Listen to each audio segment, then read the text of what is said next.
আসসালামু আলাইকুম ওয়া রাহমাতুল্লাহি ওয়া বারাকাতুহু। প্রিয় দর্শক, সময়ের আলো রমজান প্রতিদিন আয়োজনে আপনাকে স্বাগত জানাই। আমি আমির ইকবাল। দর্শক, আমরা আজ একটি গুরুত্বপূর্ণ বিষয় নিয়ে আলোচনা করতে চাই, শুনতে চাই এবং শোনাতে চাই। তা হচ্ছে রমজান আমাদের মাঝে এসেছে এবং রমজান আসলে কি বার্তা দেয়? একই সঙ্গে আমরা জানতে চাই রমজান আমরা কিভাবে কাটাবো? এ বিষয়ে কথা বলার জন্য আজ আমাদের সঙ্গে যুক্ত আছেন বিশিষ্ট ইসলামিক চিন্তাবিদ, গবেষক, আলেম, বরেণ্য লেখক মোহাম্মদ জাইনুল আবেদীন। রমজান আসলে আমাদেরকে কি বার্তা নিয়ে এসেছে আমাদের মাঝে? মূলত এই মাসটি আল্লাহ জাল্লা জালালহুর কাছে এতটাই মূল্যবান। হযরত রাসূলুল্লাহ সাল্লাল্লাহু আলাইহি ওয়াসাল্লাম বলেছেন যে, অন্য মাসে একটি আমল করলে সে একটি আমলের জন্য আল্লাহ জাল্লা জালালহু সর্বোচ্চ ১০ টি নেকি দান করেন। কিন্তু রমজানে এসে তার পরিমাণ হয়ে যায় ৭০ টি। যদি কোনো ব্যক্তি রমজানুল মুবারকের এই মাসে এসে কোনো একটি ফরজ আমল করে, তাহলে অন্য মাসে ৭০ টি ফরজ আমলের নেকি তার আমলনামায় লেখা হয়। এখান থেকে আমরা বুঝি যে রমজানুল মুবারক আল্লাহ জাল্লা জালালুহুর কাছে অনেক মূল্যবান। ঠিক একই সঙ্গে এটাও আমরা বুঝি যে রমজানুল মুবারক মূলত মুমিন মুসলমানদের জন্যে একটি মহা সুযোগের বার্তা নিয়ে এসে উপস্থিত হয়। এর অর্থ হলো যে এর ভেতর দিয়ে একজন মানুষ আল্লাহ জাল্লা জালালুহু মুখী হবে এবং সে নিজেকে ঝালিয়ে নেবে, সানিয়ে নেবে, নিজেকে পবিত্র করে তুলবে। হযরত রাসূলুল্লাহ সাল্লাল্লাহু আলাইহি ওয়াসাল্লাম বলেছেন, মান সামা রমাদান ঈমানান ওয়া ইহতিসাবান গুফিরা লাহু মা তাকাদ্দামা মিন যামবিহি। যদি কোনো ব্যক্তি প্রতিদান পাওয়ার আশায়, এই বিশ্বাস নিয়ে রমজানের রোজা রাখে, তাহলে ওই ব্যক্তির অতীতের সব গুনাহ মাফ করে দেওয়া হয়। এখান থেকে আমরা বুঝি যে রমজানুল মুবারকটা আমরা কিভাবে কাটাবো। যে রমজানুল মুবারকের মুখ্য বিষয় হলো রোজা রাখা। এজন্য একজন ঈমানদার ব্যক্তির জন্যে প্রধান এবং কেন্দ্রীয় কাজ হলো যে রমজান মুবারক আসবার আগে থেকেই নিজেকে সামগ্রিকভাবে প্রস্তুত করা যে আমাকে রোজা রাখতে হবে।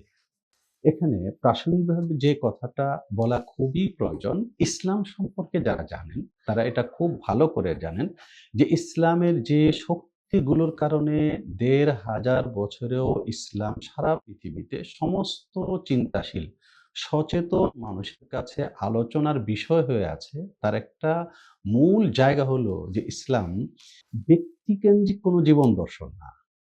ইসলাম যখন কোনো ব্যক্তির মধ্যে আসে, তখন অটোমেটিক তার থেকে তার দিকে চারদিকে ছড়াতে থাকে।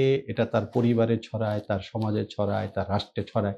তো একজন মুমিন মুসলমান স্বাভাবিকভাবেই তার একটা পরিবার থাকবে। একজন ব্যক্তি রোজা রাখবে, তার অর্থ হলো এই যে সে যে রোজা রাখবে শুধু এতটুকুই না, যেহেতু আল্লাহ জাল্লা জালালুহুর আদেশ এটাও কু আনফুসাকুম ওয়া আহলিকুম নারা। তোমরা তোমাদেরকে এবং তোমাদের পরিবারকে জাহান্নাম থেকে বাঁচাও। সুতরাং সে নিজে রোজা রাখবে এমনটাই না, তার পরিবার কিভাবে রোজা রাখবে এর অর্থ হলো পরিবারটাকে রোজাময় কিভাবে করে গড়ে তোলা যায়, এই চিন্তা তাকে করবে, এর প্রস্তুতি তাকে নিতে হবে। দ্বিতীয় কথা হলো হযরত রাসূলুল্লাহ সাল্লাল্লাহু আলাইহি ওয়াসাল্লাম বলেছেন, মান কামা রমাদানা ঈমানান ওয়া ইহতিসাবান গুফিরা লাহু মা তাকাদ্দামা মিন যামবিহি। যে ব্যক্তি রমজানের রাতগুলোতে ইবাদতের মধ্যে কাটাবে, অর্থাৎ রমজানের রাতগুলোকে সে ইবাদতে কাটাবে, ওই ব্যক্তির অতীতের সব গুনাহ মাফ করে দেওয়া হয়। তার অর্থ হলো এই যে রমজানের রাতগুলো সে তারাবি পড়বে, তাহাজ্জুদ পড়বে। এখানে ওই কথাটা তারাবি পড়বে এবং একা পড়বে না। তার ঘরে যদি তার ছেলে সন্তান, পুত্র সন্তান এমন থাকে মসজিদে যাওয়ার উপযুক্ত, তাকে সঙ্গে নিয়ে যেতে হবে। এবং যেহেতু রমজানুল মুবারকের এই মর্যাদার মূল জায়গাটা হলো কোরআনে কারীমের ইঙ্গিত অনুযায়ী শাহরু রমাদান আল্লাযী উনজিলা ফীহিল কোরআন। কোরআন নাযিল হওয়ার কারণে এজন্য রমজানুল মুবারক হলো প্রধানত কোরআন তিলাওয়াতের জায়গা। এজন্যে ঘরের সকলে মিলে কোরআনে কারীমের তেলাওয়াতের ভেতর দিয়ে একটা পবিত্র পরিবেশ গড়ে তুলবে। এটা রমজানুল মুবারকের একটা গুরুত্বপূর্ণ জায়গা। ঠিক একই সঙ্গে হযরত মুহাম্মাদুর রাসূলুল্লাহ সাল্লাল্লাহু আলাইহি ওয়াসাল্লামের জীবনের দিকে যদি আমরা তাকাই, তাহলে সেখানে দেখি যে হযরত রাসূলুল্লাহ সাল্লাল্লাহু আলাইহি ওয়াসাল্লাম যখন রমজানুল মুবারক আসতো, তখন তিনি হযরত জিবরিল আমিনের সঙ্গে পুরো কোরআনে কারীমের দৌর, অর্থাৎ হযরত জিবরিলও আল্লাহর রাসূলকে শোনাতেন, রাসূলুল্লাহ সাল্লাল্লাহু আলাইহি ওয়াসাল্লামও শোনাতেন। এই রকমের একটা পরিবেশ প্রত্যেক মুসলমানের পরিবারের মধ্যে গড়ে ওঠা চাই। যে কেউ পড়ছে, কেউ শুনছে, কেউ শোনাচ্ছে, কেউ শুনছে। এই যে কোরআন কেন্দ্রিক একটা পবিত্র পরিবেশ, এটা গড়ে ওঠা চাই। ঠিক একই সঙ্গে হযরত মুহাম্মদুর রাসূলুল্লাহ সাল্লাল্লাহু আলাইহি ওয়াসাল্লাম বলেছেন, "মান কামা লাইলাতাল কদর ঈমানান ওয়া ইহতিসাবান।" এখান থেকে লাইলাতুল কদরের প্রস্তুতি, সেটাও মানে শুরু থেকে থাকা উচিত। আবার একই সঙ্গে রমজানুল মুবারক অর্থবহ যদি হতে হয়, তখন তার জন্যে যেভাবে সাহারি খেতে হয়, যেটা আমরা জানি, আবার ইফতার করতে হয়, সেটা আমরা জানি। কিন্তু এই ইফতার ও সাহারি যেন পবিত্র হয়, সেই জায়গাটাও মুমিন মুসলমানদেরকে খুব সচেতনভাবে গ্রহণ করতে হয়। যে আমার ইফতার এটা হালাল কিনা, আমার সাহারি এটা হালাল কিনা। ঠিক একইভাবে রাসূলুল্লাহ সাল্লাল্লাহু আলাইহি ওয়াসাল্লাম রমজানকে যে ৩ টা ভাগ করে দিয়েছেন, প্রথমটা আউয়ালুহু রাহমা, আওসাতুহু মাগফিরা ওয়া আখিরুহু ইতকুম মিনান নার। তো এই প্রত্যেকটা প্রথম দশকের মধ্যে কি, কি কাজ করলে একজন ব্যক্তির জীবনে রহমত আসতে পারে, রহমত কুড়াবার জন্য তাকে ওই জায়গাগুলো খুঁজে বেড়াতে হবে। কোরআন তেলাওয়াত করা, রাসূলুল্লাহ সাল্লাল্লাহু আলাইহি ওয়াসাল্লাম বলেছেন, "তুমি কিছুই পারো না, ওযু করে মসজিদে চুপচাপ বসে থাকো। ফেরেশতারা তোমার জন্য দোয়া করতে থাকবে, আল্লাহুম্মা আরহামহু ওয়াগফির লাহু।" আল্লাহ এই বান্দাকে রহম করো।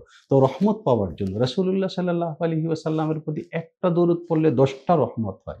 এটা স্বাভাবিক সময়। তো রমজান মাসে সেটা যদি আরো ৭০ গুণ বেড়ে যায়, এর অর্থ হলো একজন মানুষ কোরআন শরীফ পড়তে পারে না, তো সে চুপ হয়ে যাবে না, সে দরুদ শরীফ পড়বে, সে তাসবিহ পড়বে।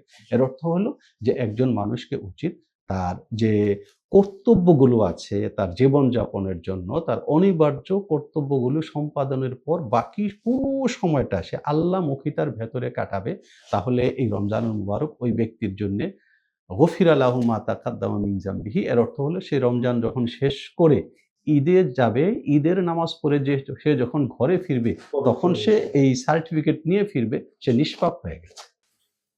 শেখ আপনি চমৎকার বলছিলেন যে রমজান আসলে আমাদেরকে এই বার্তাটাই দিচ্ছে।